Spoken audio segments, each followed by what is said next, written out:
मस्जिद के इमाम जो पिछले 60 वर्षों से मौला शेखपुरा मस्जिद में इमामत कर रहे थे। आज मैं इस मौके पर ये तो नहीं कहना चाहूँगा कि रिटायरमेंट, लेकिन उनके स्वास्थ्य साथ नहीं देने के कारण आज वो उनको मस्जिद से की जो जिम्मेदारियाँ थी उनसे फारिग हुए हैं।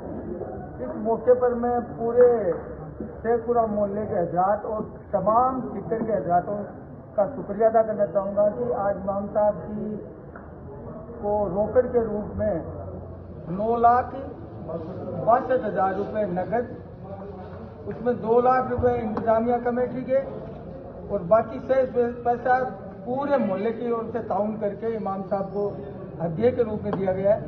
साथ साथ में इंतजामिया कमेटी का भी मैं शुक्रिया अदा करना चाहूँगा। उन्होंने एक जिम्मेदारी नई ली है। वो जिम्मेदारी ये है कि जब तक इमाम साहब हयात रहेंगे तब तक इनको 10,000 रुपये प्रति महीना पेंशन के रूप में इनको मिलती रहेगी, ताकि इनका गुजारा बसारा आराम से चलता रहे। और ये हमारे सरपरस्त थे और सरपरस्त ही रहेंगे। इनका कोई रिटायरमेंट नहीं हुआ है।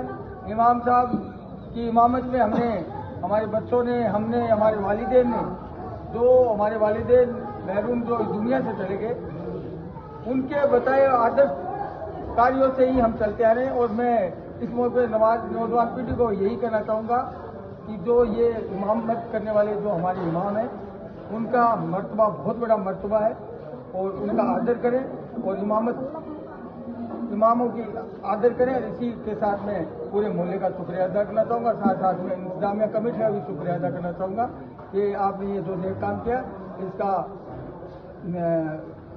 अल्लाह ताला आपको बहुत बड़ा सवाब दे।